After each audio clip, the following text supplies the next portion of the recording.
C'est une première pour notre groupe régional de travail des classes de découverte de la Ligue de l'enseignement. Nous entamons cette année une petite nouveauté avec un webinaire destiné aux actions de la Ligue de l'enseignement pour les présenter aux écoles élémentaires et aux enseignants de notre région. Alors, pour tous, on a peut-être une petite question, on ne sait pas si on aura beaucoup de réponses, mais la Ligue de l'enseignement, pour vous, qu'est-ce que c'est?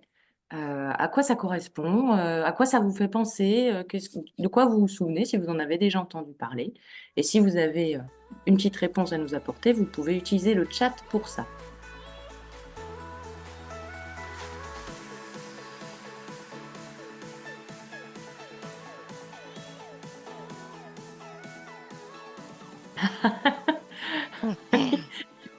Effectivement, on vendait des timbres dans les écoles.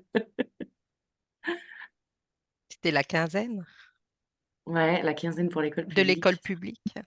Mm. Oui. Alors, pour nous, et pour nous, membres de la Ligue de l'enseignement, on va vous montrer une petite vidéo qui représente de manière assez synthétique nos actions. Est-ce que vous avez croisé des volontaires en service civique? Est-ce que vous avez fait du sport à l'école primaire, sur le temps scolaire, mais aussi hors temps scolaire? Est-ce que vous êtes déjà parti en classe de découverte? En posant toutes ces questions, en fait, on se rend compte que la Ligue est partout.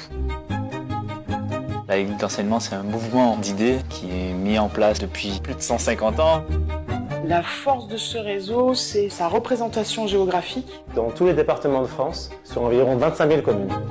C'est une fédération d'associations, un mouvement d'éducation populaire. Les associations locales, parce qu'elles alimentent le projet politique de la Ligue. Elle existe parce qu'il y a des associations qui adhèrent à la Ligue. C'est l'ADN de la Ligue de l'enseignement. Ce qui nous lie tous ensemble, ce sont les valeurs qu'on porte en commun, l'émancipation, de la formation tout au long de la vie, des défenses comme la laïcité, la lutte contre les discriminations. C'est très diversifié, des publics ruraux, urbains, éloignés culturellement, socialement, géographiquement. La Ligue d'enseignement se nourrit de la différence. Elle peut faire la synthèse de toutes ces diversités. Pourquoi autant de manières de le faire? C'est parce que l'éducation à la citoyenneté, elle se joue effectivement dans tous ces domaines. Alors, pour revenir, je ne vais pas vous faire un historique complet de la Ligue de l'enseignement, ce serait quand même assez long, étant donné que c'est une association qui est née d'un mouvement citoyen maintenant, il y a plus de 160 ans. Pour vous rappeler quelques principes et quelques lignes directrices. La Ligue de l'enseignement, elle a une relation particulièrement forte à l'école. Déjà parce que c'est un mouvement citoyen qui a milité pour l'école en premier lieu, pour l'institution même des lois de création de l'école, des lois Ferry, et qui milite avec les écoles. C'est une association aussi qui est partenaire de l'école, elle est reconnue par le ministère de l'Éducation nationale comme association partenaire de l'école publique et conventionnée. Donc, c'est un partenaire sur lequel vous pouvez compter autour de nombreux projets éducatifs. C'est une fédération d'associations. Il y a une Ligue de l'enseignement dans chaque département qui fédère des associations culturelles, sportives, sociales, et qui permet aussi de décliner des programmes éducatifs nationaux. On va voir quelques actions, quelques exemples de l'action de la Ligue de l'enseignement, plus destinée effectivement aux établissements scolaires et notamment aux écoles primaires et élémentaires. Je vais laisser la parole à ma collègue Nathalie qui va vous présenter deux actions, Lire et faire lire et Jouons la carte de la fraternité. Oui, voilà, je vais vous présenter Lire et faire lire. Donc, Lire et faire lire, c'est une association dont le but est de promouvoir le goût de la lecture aux enfants dès le plus jeune âge, donc des petits bébés jusqu'aux préadolescents de collège. Et c'est aussi un projet de solidarité intergénérationnelle.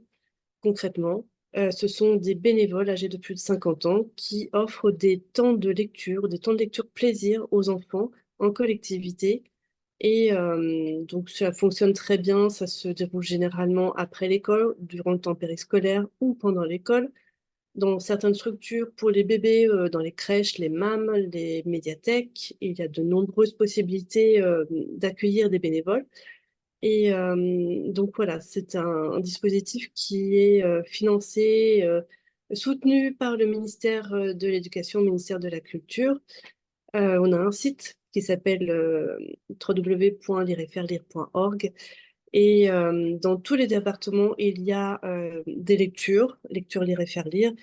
Et dans le Grand Est, on peut recenser environ 1500 lecteurs. C'est pas mal, puisque si on fait un rapide calcul, enfin calcul que je vais juste vous dire qu'ils font généralement 1 heure de lecture par semaine, 1 heure de lecture par 1500 lecteurs. J'ai pas fait le total, mais ça peut vous montrer l'envergure de cette action.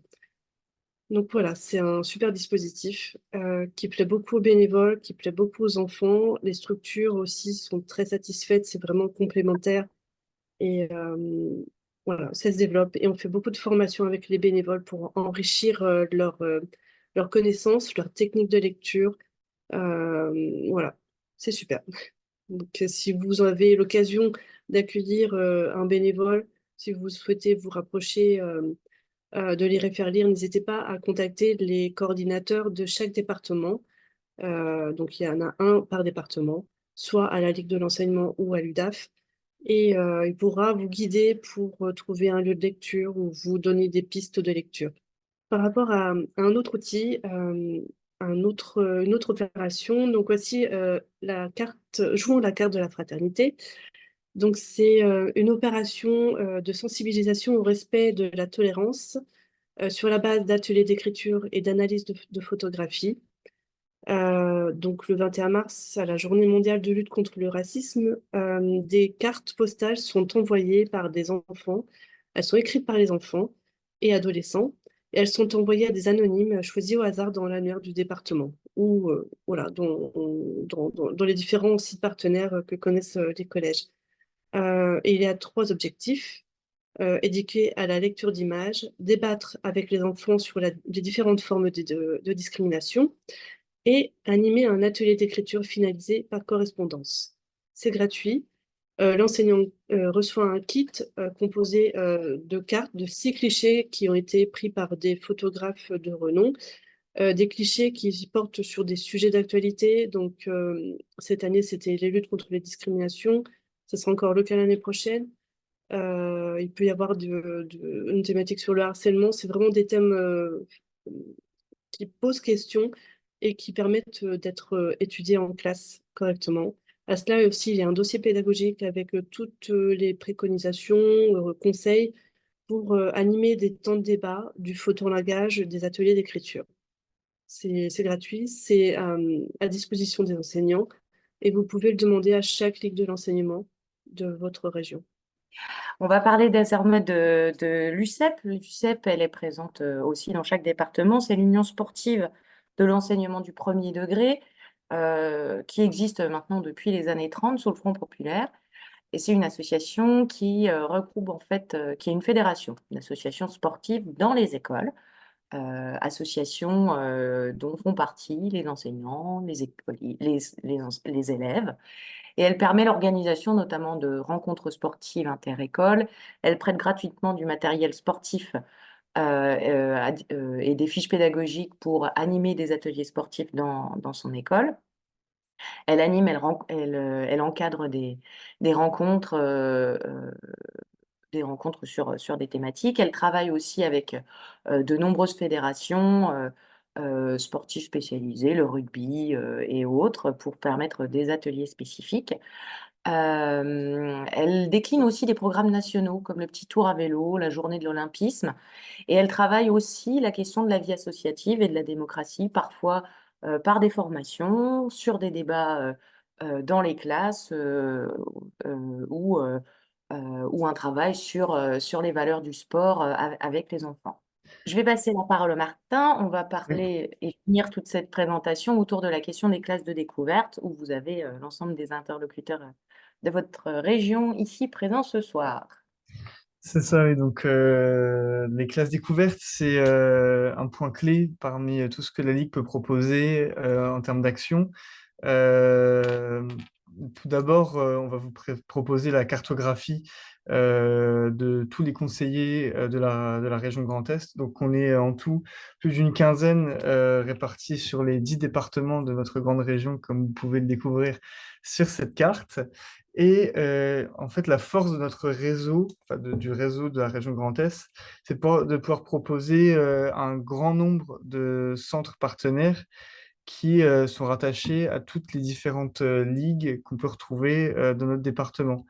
Je ne sais pas si on peut passer à la slide suivante. Ouais, voilà, pour avoir un petit peu un petit aperçu avant de rentrer dans le détail ensuite.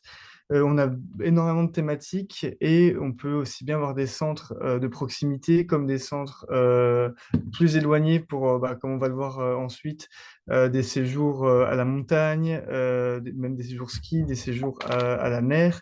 Donc, voilà, c'est un peu la force de notre réseau dans le Grand Est, c'est de pouvoir un petit peu offrir tout aux enseignants qui vont se tourner vers nous pour organiser les classes découvertes. Donc, par exemple, les classes de neige. euh, donc là, on a plusieurs centres. Donc, on peut avoir des centres aussi bien de proximité que des centres plus éloignés, comme par exemple dans les Alpes, dans le Haut-Jura. Et c'est là aussi, donc, c'est l'une des premières forces qu'on a au niveau de notre réseau.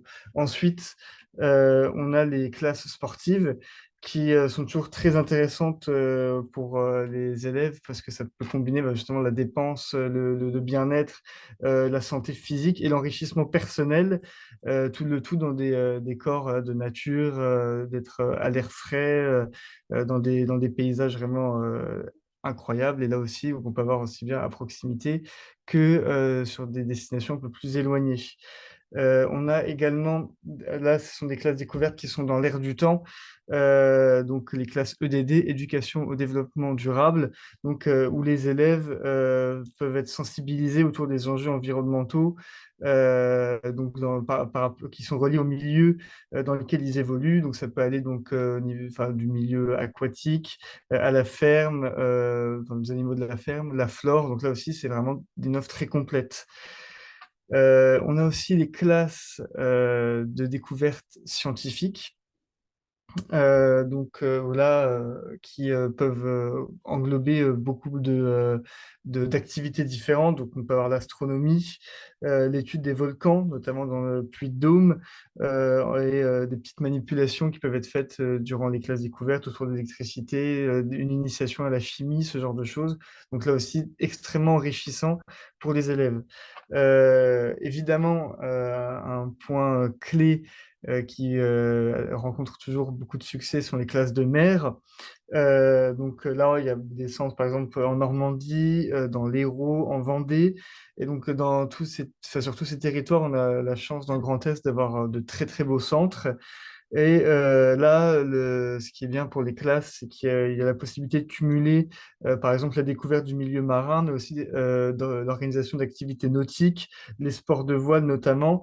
Et ça, c'est toujours un vrai point positif de pouvoir offrir tout ce panel d'activités. Voilà, donc j'allais venir les classes lac. Qui, là aussi, propose de cumuler un petit peu les activités sportives et la découverte du milieu aquatique, avec notamment des gros volets sur l'ornithologie qui sont toujours très, très intéressants, qui parlent beaucoup aux élèves et qui plaisent énormément.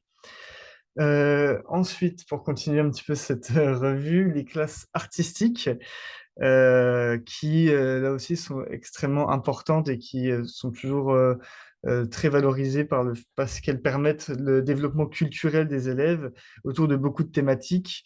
Donc, par exemple, la musique, la danse, le cinéma, le théâtre, le cirque et beaucoup d'autres qu'on peut imaginer. Et c'est très, très intéressant parce que ça permet aux élèves de travailler sur des notions fondamentales pour leur avenir, comme la confiance en soi, le respect, et beaucoup d'autres. C'est non exhaustif, mais voilà, c'est très important et intéressant pour le développement personnel. On a aussi des classes découvertes qui vont être plus axées sur le développement mais citoyen. et la vie citoyenne même dans son entièreté, avec par exemple la laïcité, la lutte contre les discriminations, l'égalité des sexes, qui sont des thématiques qui reviennent souvent. Et on peut même aller, pourquoi pas, jusqu'à les imprégner avec, par exemple, une classe découverte à Strasbourg qui peut être proposée, ce genre de choses, pour imprégner les élèves des institutions citoyennes au sens large. Ensuite, on avait aussi les classes découvertes autour de l'histoire, qui peuvent être extrêmement intéressantes, avec une multitude de lieux et de centres historiques très riches qui retracent les époques. Donc, et toutes les époques, c'est ça qui est très intéressant. Donc, on peut avoir aussi bien le Moyen Âge, la Renaissance, la Première Guerre mondiale avec Verdun. Donc là aussi, vraiment un panel de choix très très large et très très enrichissant pour les élèves. Ensuite, on a un grand classique, si je puis dire, c'est la classe découverte à Paris, qui est toujours très appréciée et qui possède le gros avantage de pouvoir être axée sur une multitude de thématiques. Donc, on peut aussi bien aller à Paris pour une thématique autour de l'art, de l'histoire, encore une fois, la vie citoyenne, les sciences, ou alors simplement pour visiter Paris, qui reste une ville avec des monuments emblématiques qui restent extrêmement forts en termes d'enrichissement culturel. Et pour revenir à quelque chose d'un petit peu plus local, on a aussi des classes découvertes qui peuvent être organisées sur notre très riche patrimoine régional, comme bon, par exemple la ville de Strasbourg, qui là aussi peut être visitée sous plusieurs axes, mais aussi d'autres villes très très riches historiquement parlant, comme Nancy, Troyes, Metz, qui sont mentionnées sur cette page et qui là aussi retrace un petit peu de toutes les périodes historiques depuis le Moyen Âge et allant jusqu'à bien d'autres périodes de l'histoire. Et ensuite, donc, pour finir sur ce très large volet sur les classes découvertes, on n'oublie pas des classes à l'étranger qui sont aussi, qu'on peut aussi proposer donc, nous au niveau de notre réseau Ligue et qui sont très appréciés, qui permettent, voilà, en termes notamment linguistiques, de vraiment approfondir les connaissances et qui sont très appréciés par les élèves. Et il n'y a pas que les pays frontaliers à notre région qui sont proposés. On voit par exemple le Royaume-Uni qui peut être dans les destinations de classes découvertes. Donc on voit là aussi un panel très large d'offres au niveau de nos classes découvertes. Maintenant, je vais laisser la parole à mes collègues pour la suite. Merci Martin, du coup, pour la présentation de toutes les différentes classes possibles. Les visuels qui étaient présentés, ils sont issus de l'ancienne brochure. La nouvelle arrivera sous peu pour la rentrée, donc en espérant que vous puissiez trouver votre bonheur dans les séjours proposés. Et à présent, moi, je suis chargé de vous présenter un petit peu les structures dans lesquelles vous êtes accueillis et surtout leur engagement pour l'environnement. Donc, en France, la Ligue de l'enseignement, elle a accompagné 28 centres de vacances pour leur écolabellisation. Et en fait, ces centres sont très, très engagés au niveau du fonctionnement et du respect de l'environnement, avec des grands principes qui sont mis en œuvre dans le cadre de l'accueil des groupes, et notamment l'économie de l'eau, l'économie de l'énergie et le fait de travailler sur le gaspillage alimentaire. Et donc pour faire ça, dans la région Grand Est, on a déjà 3 centres qui sont écolabellisés et d'autres qui sont en train de s'écolabelliser également. Ce qui nous permet du coup, par le biais d'une politique environnementale assez simple, de travailler des contenus éducatifs avec les enfants qui viennent en séjour autour du respect de l'environnement. Voilà, je ne vais pas aller beaucoup plus loin sur l'écolabel, si ce n'est que de dire que pour faire ça, il faut qu'on passe quand même un audit de certification auprès d'AFNOR. Et les critères qu'il faut qu'on respecte sont quand même assez nombreux. Il y en a à peu près une cinquantaine. Et ben du coup, maintenant, si l'envie un jour vous prend de partir avec vos élèves, si vous souhaitez travailler un projet pédagogique avec votre classe, avec vos collègues sur un projet d'école, c'est des projets qui prennent un petit peu de temps, un petit peu d'organisation. Donc, par quoi on commence? Pour vous aider, en fait, la Ligue est à vos côtés, en fait, depuis votre première idée de centre jusqu'au retour et au bilan avec les élèves. Alors pour ça, on a rédigé en fait un petit guide qui est assez complet, qui retrape un petit peu toutes les étapes de la recherche de votre centre, du montage du programme, des demandes d'autorisation, de la gestion des transports, la gestion de la santé des enfants, la relation avec les parents avant, pendant, après le séjour. Enfin, on a essayé d'être assez exhaustif et puis d'avoir des contenus clairs et regroupés pour vous permettre de pouvoir monter ce projet avec toutes les réponses aux questions que vous pourriez vous poser.